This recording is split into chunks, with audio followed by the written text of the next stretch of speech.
In this lecture, we're going to meet some structures of plot. We'll be covering the following: classic three-act structure, beginning in the middle, Anne Lamott's ABCDE method for constructing a story, and some classic plot structures including the story as a journey or the monomyth. To start with, it can be useful to distinguish between story and plot. The novelist E.M. Forster described story as a chopped off length of the tapeworm of time, which is delightful, but it means that story is simply a series of events in chronological order. He said, "The king died and then the queen died is a story, it's a chronological sequence. But," Forster went on to say, "a plot is more than that. A plot brings in an element of causality. So, the king died and then the queen died of grief is a plot." It's useful to think of this distinction as a writer, simply to understand that your story isn't about putting everything down from your characters' lives. It's about selection. It's about finding the incidents that illuminate the situation, finding the links, finding the causality from one event to the next. Let's say then that a story is a series of events recorded in their chronological order, and a plot is a series of events deliberately arranged to reveal their dramatic, thematic, and emotional significance. Writers, especially novelists, like to describe themselves sometimes as either being plotters or pantsers. Plotters are writers who work everything out before they start very carefully, but pantsers just write by the seat of their pants. If you've ever tried plotting a story before you write, you've probably encountered some difficulties quite quickly.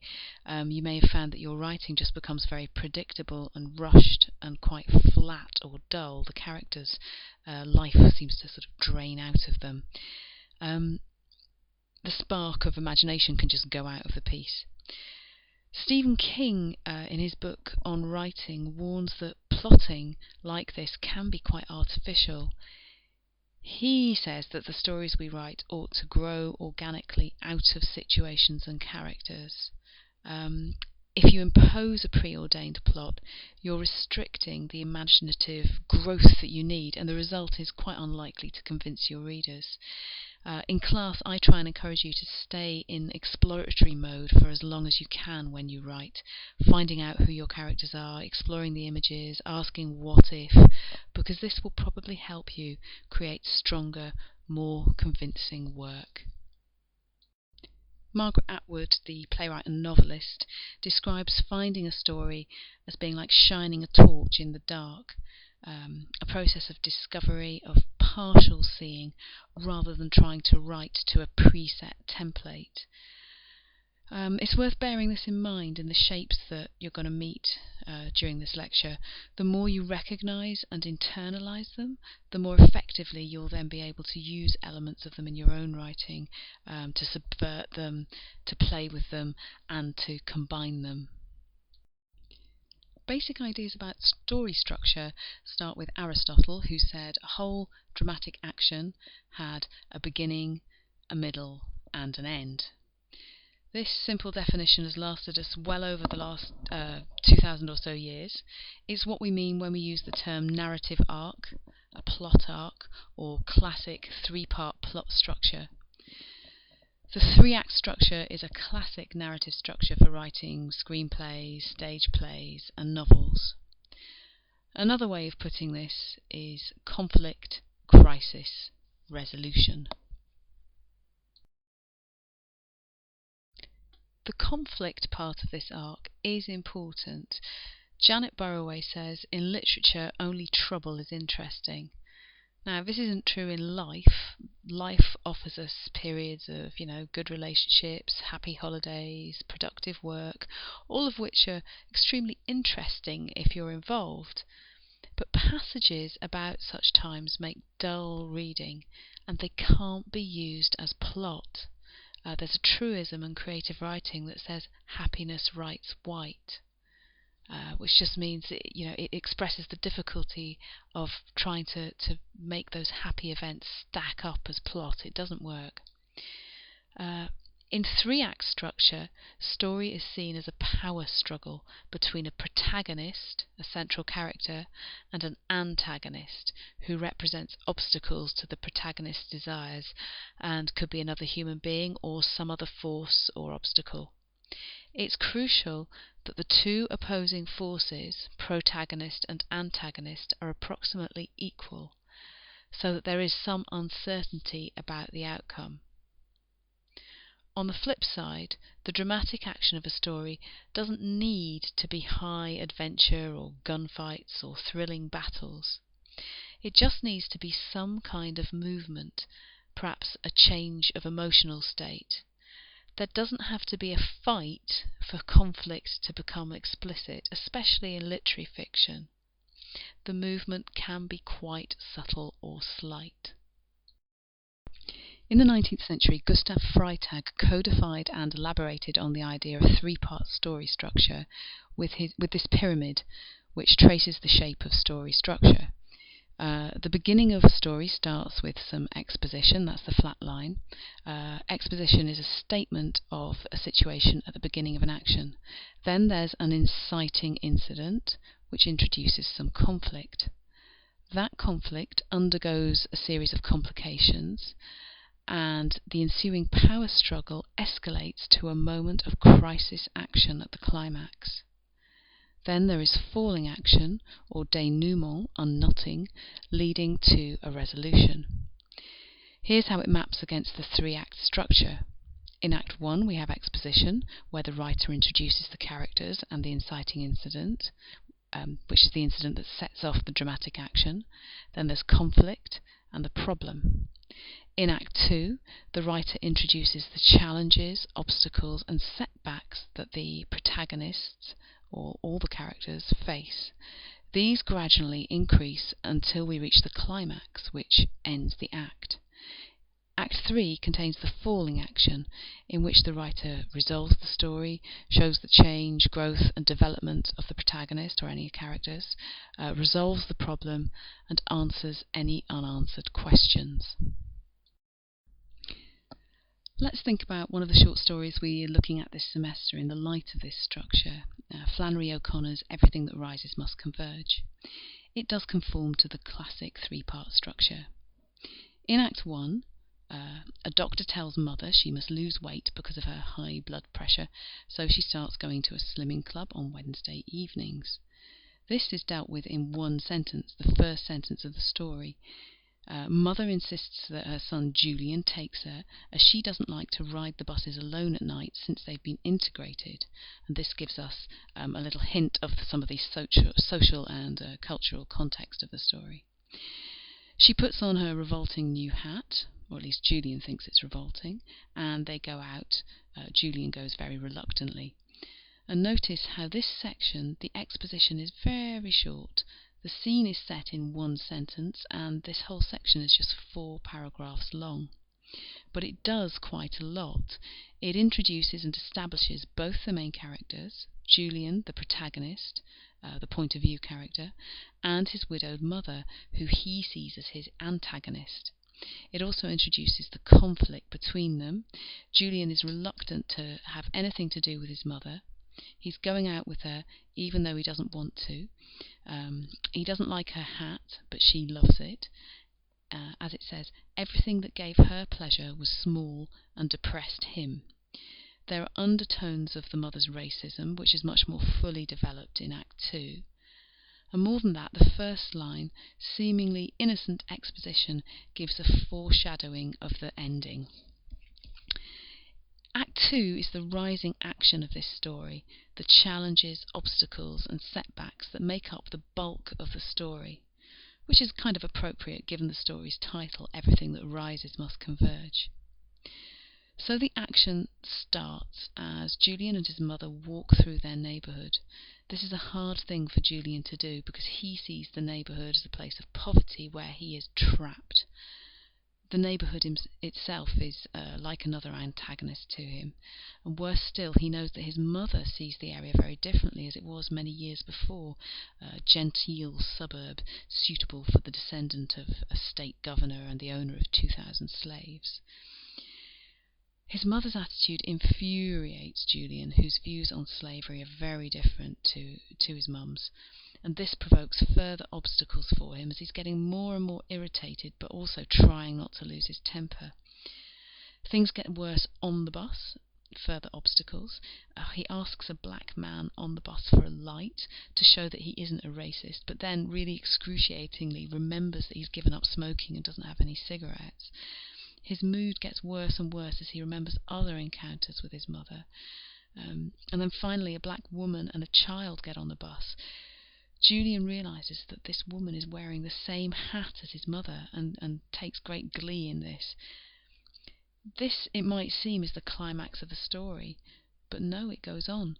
The mother talks to the black child, and Julian cringes inwardly. Finally, they get off the bus, and his mother tries to give the child a penny because she doesn't have any larger coins on her.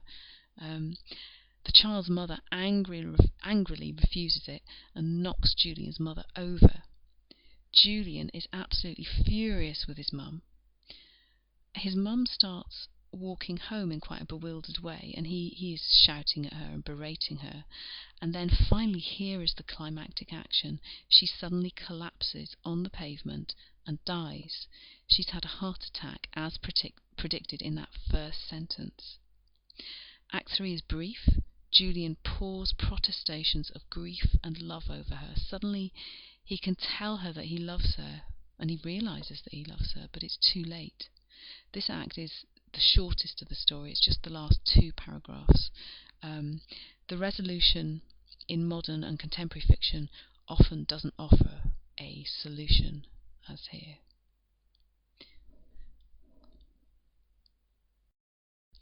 Instead of representing this story as a balanced equilateral triangle, it might be more accurately shown like this. The exposition part is really short. Act 2 is the bulk of the story, and Act 3 is also very short and without any classic resolution. We often see stories which are not neatly tied up in contemporary literature. Think about I Arrive First by Emma Jane Unsworth, for example. Her story ends with the first words that the narrator has ever said to the object of her desire that she's been lusting over in the library. She says, "How did you know about this?" But the story stops before we hear his response or see his reaction. The ending is left quite open for the reader to imagine what happens next. In drama, traditional 3 or 5 act structure along these lines can be thought of as closed structure. And yet most 20th and 21st century playwrights write plays with some kind of open structure. Which reflects a move away from the idea that everything in life is ordered and structured. However, it's true to say that people often prefer closed endings since they give a feeling of satisfaction. Just can think about Hollywood movies and how they pretty much always will have a closed rather than open ending. So if you're thinking about writing plays, for example, that move away from closed form, you need to ask why you're doing it and also really consider carefully the possible effect of those structures on the audience. Writers have in truth been playing around with these 3 elements of structure for many years. Here's Jean-Luc Godard suggesting that we don't have to present our stories in chronological order. Films have to have a beginning, a middle and an end, but not necessarily in that order. Flashback is one technique that's often used in fiction to allow a writer to start near the middle, then loop back in time to earlier events or a crucial background incident before returning to the narrative present. Think about this statement in the context of some of the stories we've read this semester. Ayagoni Barrett's story, My Smelling Mouth Problem, starts almost at the end with a brief account of the narrator's trip to the dentist, then loops right back to the start of the story, the reason the narrator is at the dentist in the first place. The narrative then continues in a chronological line towards the ending. By the end of the story, we understand the narrator's despair and embarrassment and what's driven him to the dentist. Also, how frustrating the dentist's diagnosis is. It completes this loop of comedy and despair. A key question then is where to begin. Another ancient poet, this time a Roman, Horace, described the ideal epic poet as beginning in medias res, i.e. in the middle of things. And this is still really good advice for writers. It means open your story with dramatic action rather than with exposition, which sets up the characters and the setting first. It's particularly good advice for short story writers, where your space is very limited, but it's also useful for playwrights and novelists too. A lot of exposition at the start of a story can be really quite dull for a reader or a viewer. So think about beginning in medias res, starting in the middle of things in the context of the stories we've read this semester. Everything that rises must converge, as I've said before, starts just as Julian and his mother are at the door about to go out on their fateful journey, and it's just a 4-paragraph section of the story. George Saunders' story, Victory Lap, starts in the moment before Alison Pope opens the door to the man who tries to abduct her. It takes 2 pages of internal monologue for her to actually open the door to the man on the 3rd page, which probably represents about a minute of actual time. What about Emma Jane Unsworth's I Arrived First? It has no exposition at all. It opens with the sentence, "That means it's my turn to start," as if we've just interrupted the narrator's thoughts in mid-flow. Unsworth plunges the reader straight into that narrative. So the story starts instead with the narrator's preparations for the arrival of the man she's got a crush on, and it moves swiftly. 3 paragraphs describe what she does in the lead up to his arrival, and then in paragraph 4 of the story, he arrives. In practical terms for you as a writer, what this means is not spending too long at the start on exposition. Anne Lamott, who wrote Bird by Bird, which is on the reading list, has a plot structure which may help you. Her ABDCE method, the letters stand for action, background, development, climax, and ending. When you structure your work, Lamott says, you begin with action that is compelling enough to draw the reader in, make us want to know more. Background is where you see and know who these people are, how they've come to be together, what was going on before the opening of the story. Then you develop these people so that we learn about what they care most about. The plot, which is the drama, the actions, the tension, will grow out of that. You move them along until everything comes together in the climax, after which things are different for the main characters, different in some real way. And then, says Lamott, there is the ending. What is our sense of who these people are now? What are they left with? What happened? And what did it mean? Okay, so when you start thinking about narrative and plot structure for any length of time, you're likely to formulate the following question. What if there are only a limited number of plots that any writers use time and time again? As readers, we're often able to anticipate what's going to happen in a story, but we don't know how exactly it's going to happen. This is because consciously or unconsciously we know all about basic plot structures. Part of the pleasure we have as readers comes from the writer's skill and craft at placing obstacles we couldn't foresee in front of the characters, and then coming up with solutions we couldn't have envisaged. So what are the basic plot shapes? And if we can identify them, how can we use them in our own writing? Is Ailsa Cox right when she says we can borrow structure, and if so, how? The most well-known plot shape is often called the hero's journey, or the quest narrative. Its basic shape goes like this. For some reason, the hero must leave his or her home to go on a journey, perhaps to find something or save somebody or something like that. Usually the hero goes with a group of friends. The hero sets out on this journey into the unknown, across dangerous lands, strewn with opposition and temptation. Suddenly it seems as if the quest is complete, but there is a frustration. This wasn't the real ending, it was just a false ending. There are final ordeals with an escalating series of trials. Things get worse and worse, basically. But the goal is finally reached. The hero finds and claims the treasure, and the quest is completed. This story shape may seem familiar to you, and it should.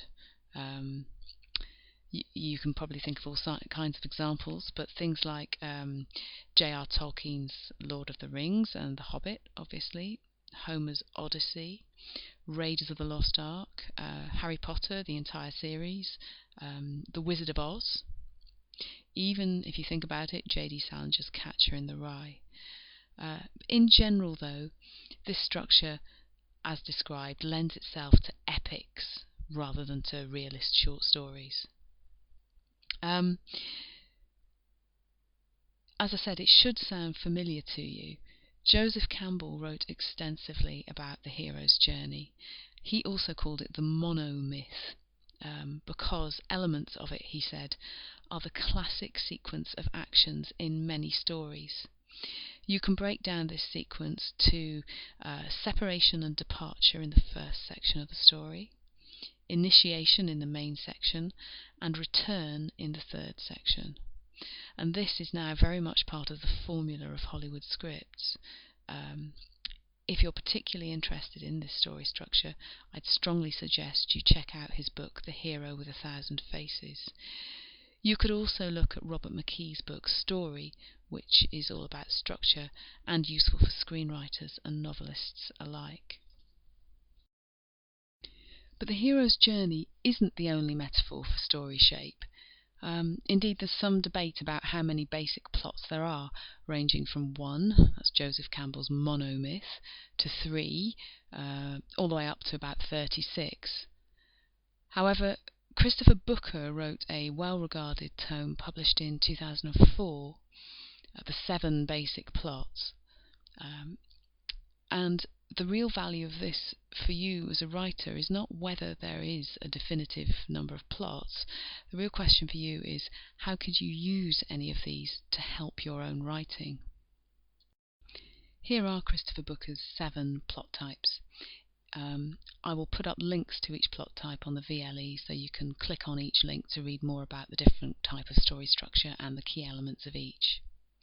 So, as well as the quest, they include overcoming the monster.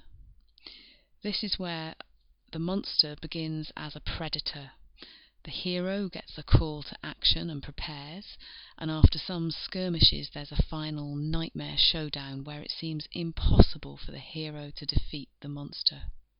But finally, the monster is defeated through skill, the ingenuity and the courage of the hero.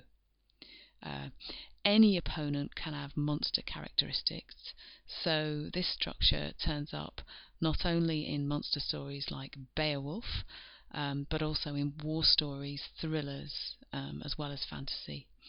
So Jack and the Beanstalk, Star Wars and James Bond all might fall into this story shape. Then we've got rags to riches, which is where a person who is poor becomes rich and successful. Examples are The Ugly Duckling, think about Cinderella, parts of the early Harry Potter books, and the film Slumdog Millionaire. It's also a formula that's used in reality TV shows. Think about X Factor or Pop Idol, or even one like Obsessive Compulsive Hoarders. Most of the home transformation shows are kind of rags to riches, and even antique competition shows are rags to riches, or at least they are for the successful participants. Voyage and Return. This is similar but not the same as a quest narrative, because it's where the hero wanders almost aimlessly in a strange land, having adventures, learning and discovering new things. Think of Alice in Wonderland, for example, or Gulliver's Travels. Tragedy is clearly a major type, and this is structured around the price of fatal flaws. In this shape, an individual is destroyed by his or her ambition. So, plots that fall into this shape might include the Greek tragedy Oedipus Rex, Shakespeare's King Lear, Faust, Bonnie and Clyde, The Picture of Dorian Gray by Oscar Wilde, or much more recently, Arundhati Roy's God of Small Things. Comedy tracks a movement from confusion to enlightenment. Two people overcome obstacles and then live happily ever after. If you're writing a love story, by the way, in that shape, there must always be an obstacle that keeps the lovers apart, whether the ending is happy or tragic. Okay, rebirth, finally, are tales. These are tales of personal change, renewal, and transformation. In them, an individual must become enlightened somehow, so coming-of-age stories which track a teenager's transformation into adulthood would fall into this category. Works that use this structure include The Bell Jar by Sylvia Plath, Khaled Hosseini's Kite Runner, even A Christmas Carol by Charles Dickens, as well as The Lion King. One more is Stranger Comes to Town. The novelist Scarlett Thomas has recently come up with 8 basic plots, which include this one, which is worth considering for a short story. In this story structure, a community is changed forever by a visit from a stranger who is then sacrificed. And this structure can work really well in short stories. Examples might include, well, the story of Jesus from the New Testament, the classic western A Fistful of Dollars, which is why we've got a picture of Clint Eastwood here. Another example is the fantastic short story called The Lottery by Shirley Jackson. Check it out online. And then more recently, The Accidental by Ali Smith also uses this structuring device. It's worth pointing out that modernism brought about a new form of story, the image-led story. This kind of story doesn't focus on plot. Instead, it emphasizes a central recurring image or symbol around which the narrative revolves, and from which it acquires an open and flexible meaning. Think about how the hat in Flannery O'Connor's short story accrues meaning as the story progresses. First, it's hideous to Julian, but an object of vanity and guilt and pride for the mother. Then it becomes an object of joy when Julian sees the black woman wearing the same hat. Perhaps this is the moment of revelation of the story, when the mother sees another woman wearing the same hat. But when she does, she just seems to want to laugh. It's an anticlimax, and it turns out the story is actually about something else, something more. But much of the story centres around that hat, which doesn't change externally but does accrue in meaning. According to some, the problem with trying to write an image-based story is the problem of subtlety. The way in which the central image symbolises or represents some wider truth can't be obvious. Of course, we remember this already from our poetry sessions at the beginning of this course, but it's worth reiterating. If you want to begin an image-led story, start by collecting images that strike you. Find one that appeals to you, but which is ambiguous in some way, that a reader couldn't instantly and logically understand as meaning something clear. And then see if you can build a fiction around that image. If you're interested in seeing some examples of this form, read Catherine Mansfield's stories. There's 2 in particular, The Fly, which is quite short, and Bliss, which is longer. Both are widely available online. Of course, other forms of stories, and poetry for that matter, incorporate images without being image-led. All this information about plot and structure may leave you reeling slightly and unable to connect to your own writing. The danger is to try and force a story of your own into one of these shapes. Remember Stephen King's warning words right at the start of this lecture: plot is the good writer's last resort and the dullard's first choice. However, you may recognise elements of one or more of the shapes we've seen within your own writing or within stories you encounter. These shapes may just shine the torch a little further down the road, enabling you to take the next step. Many stories, especially longer ones, include elements of more than one structure. But ultimately, the more aware you are of the expectations you set up with your reader, the more you'll be able to control your narrative. Just as when you write poetry, the more aware you are of the connotations of the words you use, the more you shape a reader's response. So, if you start a story with a protagonist and a group of friends preparing to go on a journey, for example, the reader will expect, on some level, your story will either be a quest or a voyage and return narrative. It'll be up to you whether you fulfill or subvert that expectation. In our class, we'll continue discussing structure, and we'll also try out some writing to explore structure in our work.